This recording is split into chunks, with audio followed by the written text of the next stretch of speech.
Ok, j'ai peut-être un peu abusé. Les vidéos achats de ce mois-ci, il y a de tout, il y a de la VO, de la VF, du Urban, du Marvel, même un omnibus, mon tout premier omnibus. Je vous propose qu'on regarde ça ensemble, ça pèse une tonne. On commence avec Ultimate Spider-Man Team Up. Donc c'est une série, c'est pas la suite d'Ultimate Spider-Man, c'est une série à part entière qui reprend en fait des team-up, toujours écrits par Bendis, donc c'est toujours le même auteur. Mais cette fois-ci, les dessinateurs changent en fonction des épisodes, et donc c'est des one-shots en fait avec des team-up avec d'autres héros. Donc on a Daredevil, on a Hulk, on va avoir Wolverine. Vous pouvez voir qu'au niveau des dessins, ça peut être très bon comme très peu dynamique. C'est le cas ici. Donc bon voilà, ça change vraiment. Bon, pour le coup, ce numéro-là est moins épais. Donc voilà, j'ai commencé à lire, j'ai pas trouvé ça franchement fantastique, mais bon, à voir pour la suite. Et en parlant de fantastique, on a les 4 fantastiques, le premier numéro des Ultimate Fantastic Four, ce qui est vraiment sympa, avec Tobey Maguire. Sur la couverture, jurez que c'est pas Tobey Maguire, franchement. Alors, vous avez ici les 12 premiers numéros des 4 fantastiques, version Ultimate, et c'est magnifique et ça a l'air vraiment sympa. J'ai très hâte de commencer à lire, puisque j'anticipe pas mal le film qui va sortir l'an prochain, il me semble. J'ai assez hâte de découvrir ce que ça va donner. Comme le film Superman de James Gunn d'ailleurs, hein, ça va vraiment relancer les super-héros au cinéma, je pense. Et donc j'ai très hâte de découvrir cette série-là, même si la suite se fera attendre dans cette collection-là. C'est quasiment tout pour Marvel ce mois-ci. Passons à DC avec un récit classique. Je suis sûr que vous l'avez dans vos collections. Green Arrow, année 1 de Andy Deagle et Joke. Alors, c'est un récit que j'avais découvert à l'époque de la série Arrow, donc à l'époque où j'étais assez fan de la série, lorsqu'elle venait de sortir à la télé. J'étais ado, donc je trouvais pas les défauts qu'elle a aujourd'hui, hein. J'ai commencé à regarder Flash par curiosité, et ça a un peu mal vieilli, c'est vrai. Mais c'est un récit qui est vraiment sympa et qui a brillé grâce à la série, alors que il s'en détache complètement. Ça va reprendre les origines en fait de Green Arrow, donc des origines réinventées par Andy Deagle et dessinées par Jock. Donc comme vous pouvez voir au niveau du dessin, c'est un peu particulier, on aime ou on n'aime pas Jock. Moi je trouve ça assez intéressant, c'est très minimaliste dans le style, mais ça fonctionne très bien pour des récits d'action tels que c'est le cas avec celui-ci. Donc on va suivre les aventures d'Oliver Queen. Oliver Queen qui est donc un riche, enfin un gosse de riche, hein, littéralement, qui va être échoué sur une île et qui va devoir se débrouiller sur cette île pour survivre. Et donc à l'aide d'une flèche, enfin de ses flèches et d'un arc, hein, il n'avait pas qu'une flèche, il va donc survivre et affronter des gangs. Je me souviens plus du tout de l'histoire, mais je me souviens que j'avais très bien aimé ce récit, que je l'avais trouvé très cool. Donc j'ai assez hâte de le redécouvrir puisque je l'ai trouvé pour une misère sur Vinted. Tout ce que vous avez vu pour le moment c'était du neuf, ça c'est du seconde main et tout le reste sera du seconde main quasiment. Pour rester chez DC, de la VO cette fois-ci avec Green Lantern à Secret Origin. Alors, Green Lantern, c'est un héros que j'aime bien. C'est un héros dont j'avais découvert les épisodes de Jeff Jones il y a pas mal d'années, lorsque ça avait été publié chez Urban. Et donc, lorsque j'ai vu ce récit-là en VO, je me suis dit que c'était l'occasion parfaite de me repencher dessus, puisque je n'ai plus les intégrales de Green Lantern. Je les avais, mais je les avais revendues, parce que j'avais pas trouvé ça franchement intéressant. Je voulais découvrir d'autres choses. Et donc, lorsque j'ai vu ce tome-là en VO, je me suis dit que ça serait super de revenir dessus, puisque c'est un récit. Alors, c'est pas un one-shot, en soi, ça fait partie du run de Jeff Jones, mais c'est très sympa, et en plus, c'est dans les collections Eagle Moss. Donc, bon, j'ai qu'un bout de Superman, mais tant pis, j'ai le volume 15 et un récit en VO. Donc, ça, c'est plutôt cool, puisque ça reste de très bonne qualité.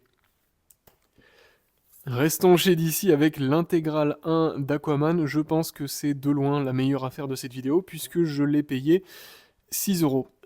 6 euros pour l'intégrale, hein. C'est pas le tome 1, on est sur l'intégrale 1, mais pas le tome 1. Donc on a en fait les 3 premiers tomes dedans, on est à une pagination de 600 pages. Donc on est vraiment sur quelque chose d'hyper épais. Bon, tant mieux, hein. C'est une sacrée affaire, j'étais assez content de le recevoir, parce qu'il est en très bon état. Et en fait, ça va reprendre le run de Jeff Jones, encore une fois, hein, cette fois-ci sur Aquaman. Donc c'est un run qui avait eu lieu durant les New 52, donc durant DC Renaissance, chez Urban Comics. Je l'ai jamais lu, j'avais lu quelques épisodes, donc les premiers épisodes à l'époque, mais j'avais jamais continué la série Aquaman, parce que je suivais d'autres séries à l'époque. Et donc j'ai très hâte de découvrir aussi cette série-là à travers cette première intégrale. Peut-être la deuxième plus tard, on verra. Mais ça a l'air vraiment sympa. En tout cas, niveau dessin, je trouve ça plutôt cool. Qui est le dessinateur d'ailleurs? Ivan Rice, évidemment, ok. Il y a un peu de Paul Pelletier et de Joe Prado, apparemment. Mais ça promet, ça a l'air d'être très cool. En tout cas, c'est apparemment, un des meilleurs runs d'Aquaman. Donc, absolument parfait pour découvrir et redécouvrir ce personnage dans un format absolument géant, mais qui est plus petit, puisque Urban a agrandi ses albums depuis, et ça c'est plutôt cool, même si le prix a suivi aussi dans cette hausse. Je vous propose maintenant de passer à ce qui est venu après les New 52. Il y a beaucoup de DC aujourd'hui. DC Universe Rebirth cette fois-ci. Alors je l'ai trouvé, celui-ci, je le voulais depuis un moment, parce qu'en fait c'est une combinaison, enfin c'est une compilation des épisodes DC Rebirth qui étaient sortis à l'époque. Donc cette renaissance DC, enfin du moins ce... Oui, c'était DC Renaissance, donc comment ils avaient appelé les New 52 ?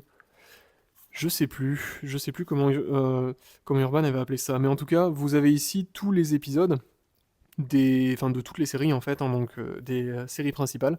Le premier épisode de chaque série principale, donc de la période Rebirth. Donc vous avez du DC Universe Rebirth, donc le one shot qui a permis de relancer tout ça avec le badge, avec tout ce qui est venu derrière. Hein, donc c'est absolument magnifique, dessiné par Gary Franks. Moi je trouve ça absolument sublime. Vous avez aussi Flash Rebirth, Nightwing Rebirth, Titans, ça va jusqu'à même des séries qui n'ont pas édité chez Urban, il me semble, qui n'ont pas été éditées, que ce soit Batman Beyond Rebirth, Blue Beetle Rebirth, voilà des choses. Cyborg, alors il y a une série Cyborg, et si ça c'est pas exceptionnel, donc c'est pour ça que ce tome m'intéressait aussi, puisqu'il contient les premiers épisodes Rebirth de séries qui ne sont absolument pas connues, du moins qui n'ont pas été éditées en France, comme c'est le cas avec cette série Cyborg qui est juste là. Qui est d'ailleurs de qui, je ne sais même pas. Paul Pelletier et Joe Sampers, ok. Donc voilà, c'est une sorte de compilation en fait d'aperçu de l'univers Rebirth à travers énormément de séries. Là, vous pouvez le voir avec Batman Beyond. Ouais, ça a l'air sympa. Après, évidemment, si vous avez déjà des albums de séries Rebirth chez vous, vous avez déjà quelques épisodes qui sont dedans, hein, parce qu'évidemment Batman, Superman et tout le reste, il y a les classiques, mais je trouve que cet album prend son intérêt par toutes les séries qui n'ont pas été éditées chez Urban. En parlant de Rebirth, encore de Rebirth avec du DC, le tome 1 et 2 de Green Arrow Rebirth, parce que je l'ai jamais lu et que c'était une excellente affaire aussi, donc je me suis dit, c'est le moment de redécouvrir Green Arrow par Benjamin Percy. J'ai jamais lu quoi que ce soit de cet auteur, il me semble. Alors j'étais un peu intrigué par les dessins, j'ai trouvé ça plutôt cool en ligne, et je me suis dit que je voulais un peu découvrir ça. Ça me fait un peu penser à la version Down of Green Arrow, mais les albums sont beaucoup plus chers, donc j'ai d'abord voulu me pencher dessus. Voilà, hâte de découvrir ce que c'est. Bon, après ça reste du Green Arrow, je suis assez fan du personnage, mais plus du run de Jeff Lemire pour être honnête. Pour rester dans la période Rebirth, on a encore de la VF avec, cette fois-ci, Justice League, donc New Justice, donc c'est simplement un récit de Scott Snyder qui vient, il me semble, après les événements de Batman Metal ou quelque chose comme ça, je ne sais plus. En tout cas, j'ai aucune idée de quoi ça parle, et j'ai très hâte de le découvrir, puisque un récit de Scott Snyder, c'est toujours hyper intriguant. Et graphiquement, je l'ai un peu feuilleté, j'ai trouvé ça vraiment chouette. Un peu crado, mais vraiment chouette. Et ça a l'air d'être plutôt sympa. La couverture claque en plus, donc c'est parfait. On reste dans The Rebirth avec les tomes 1 et 2 de Wonder Woman avec l'année 1 et Mensonge, donc le tome 1 et 2 par Greg Rucka et Nicolas Slott. Enfin Nicolas Scott pour le premier tome et Liam Sharp pour le deuxième tome. J'en ai entendu beaucoup de bien de cette série-là, j'avais lu le premier épisode à l'époque, mais j'avais jamais continué, en tout cas parce que Bon, bah, c'est Wonder Woman, c'est pas un personnage qui m'intéresse tant que ça. Peut-être la série de Tom King, puisque j'aime beaucoup ce que fait Tom King. Je pense qu'elle peut être très intéressante, mais en tout cas, bon, c'est un personnage que j'aime bien dans les séries de Justice League. Mais j'ai jamais lu de série indépendante, enfin du moins la série mère de Wonder Woman. Donc ça peut être justement une bonne base de départ, je pense, une bonne piste d'entrée dans cet univers-là, puisque bah, c'est une héroïne que je connais un peu, mais pas tant que ça, du moins pas par ses séries principales. Donc 2 tomes qui sont en très bon état, donc ça aussi c'est de la seconde main et c'est plutôt cool. Ça commence à faire beaucoup de DC, et c'est même pas fini parce que le premier omnibus de ma vie, j'ai jamais eu d'omnibus, le voilà, il passe même pas dans le cadre, c'est terrible. The Flash Omnibus, c'est l'omnibus de Francis Manapoul et Brian Buccellato, c'est le premier omnibus, c'est de la VO donc ça se met dans ce sens-là. The Flash Omnibus, donc numéro 1 en tout, je crois qu'il y en a 2 ou 3 pour cette série-là, donc c'est un omnibus qui vaut 100 balles, je l'ai eu à 25 ou à 20 balles, donc je suis assez content de l'avoir eu à ce prix-là, puisque c'est une série que j'adore, et c'est une série que j'avais suivie à l'époque, et que j'avais absolument adoré. Donc on est dans la période New 52 ici de Flash, et c'est juste magnifique, parce que c'est du Francis Manapoul, et que je suis très fan de tout ce que dessine ce mec-là, je suis juste fan de sa mise en page, de ses personnages, de sa narration aussi. Voilà, je trouve que c'est absolument magnifique et de tous ses styles, notamment pour les flashbacks, ça fait beaucoup plus peinture. Voilà, c'est un artiste que j'aime énormément, que je trouve qu'on voit pas assez sur les séries mères. Et je serais très curieux de relire tout ça, puisque je l'ai lu à l'époque dans les... C'était quoi? C'était DC Saga? Je sais même plus. Enfin bref, j'avais suivi les tomes aussi à l'époque, mais j'étais pas allé jusqu'au bout. Mais voilà, je me souviens qu'il y avait toujours une introduction comme ça à chaque chapitre pour présenter la série, qui claquait vraiment, et c'est juste magnifique. Donc l'omnibus contient énormément de pages, hein. On est ici dans, je crois qu'il est à 500 pages à peu près, donc on a les 25 premiers numéros, il me semble, de la série Flash. Je suis même pas sûr d'être allé si loin à l'époque avec DC Saga, comme ça allait très peu vite. Si, ça je l'ai lu, donc j'avais dû aller quand même pas mal loin. Lorsque j'étais allé aux États-Unis aussi, j'avais acheté un des tomes, donc un des TPB de Flash, et j'avais complété cette histoire-là, justement, c'était cette époque-là. Donc ça commence à dater, c'était en 2014, hein, donc tout ça, ça commence à dater quand même. On fera une review beaucoup plus poussée sur cet omnibus-là, mais en tout cas, très content de l'avoir dans ma collection. J'ai amené que le premier, j'avais déjà fait une vidéo sur l'unboxing de Colis Vinted ici, mais j'ai aussi acheté les 12 numéros en single, parce que je les voulais en single pour un but décoratif, mais aussi pour les découvrir, de Strange Adventures, un récit que je n'avais jamais lu et que je suis en train de lire encore, là je le savoure vraiment, de Tom King et Mitch Gerads, donc le duo, mon duo préféré je pense, entre Jeff Lemire et Andrea Sorrentino. Je préfère quand même Tom King et Mitch Gerads parce que Mitch Gerads, hein, il est beaucoup trop fort. Donc Strange Adventures, c'est une série en 12 épisodes que vous pouvez retrouver en intégrale. Une série de science-fiction qui reprend les origines de... Enfin, c'est pas vraiment les origines, mais qui reprend une histoire autour de cet homme-là, de Adam Strange, qui serait peut-être donc pas aussi blanc que tout le monde le pense. Et c'est magnifiquement dessiné. Alors il n'y a pas que du Mitch Gerads et du Evan Shanner aussi pour tout ce qui est dessin dans le passé, parce que vous avez en fait deux histoires qui sont parallèles, et les deux styles se mélangent absolument bien, c'est juste magnifique.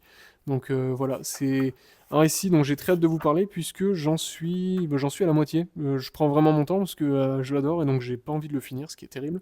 Mais c'est tout pour cet homme-là.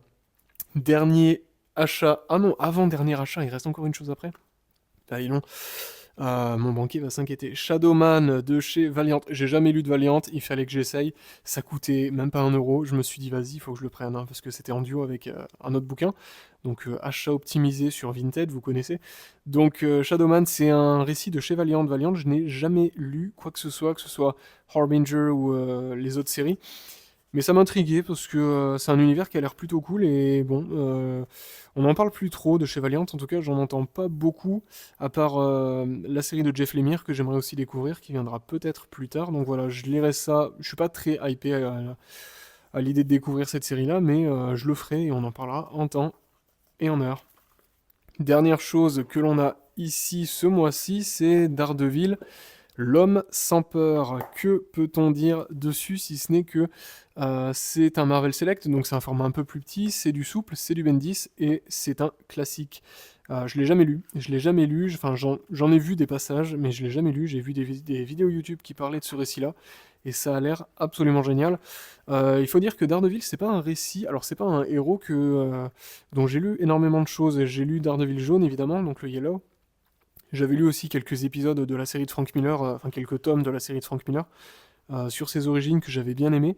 Mais depuis, j'avais rien lu de moderne. Et le run de Zdarsky m'intéresse pas mal, mais avant ça, je voulais découvrir donc la période de Bendis, et quoi de mieux que ce Marvel Select, L'Homme sans peur, pour découvrir tout ça. Alors je crois que Panini a dû le rééditer en hardcover depuis, mais voilà, vous pouvez le trouver, je pense, assez facilement sur les différentes plateformes de seconde main. En tout cas, ça a l'air très sombre, assez chouette et complètement dans le style de registre que j'aime lire. Et je crois que c'est tout. Bah, c'est déjà beaucoup, hein. Bref, plein de choses dont je vous reparle très bientôt, comme vous avez pu le comprendre. J'essaie de revenir un peu sur les séries New 52 et de refaire tout Rebirth aussi, parce qu'il y a plein de séries que j'avais manquées. Et j'ai très hâte de revenir notamment sur cet omnibus de Flash des New 52. On en reparle très vite. N'hésitez pas à laisser des commentaires pour me dire ce que vous avez acheté, ce que vous lisez en ce moment. Je serais très curieux de savoir un peu où vous en êtes dans vos lectures. Et à très bientôt sur One More Day Comics. Bonne lecture à tous.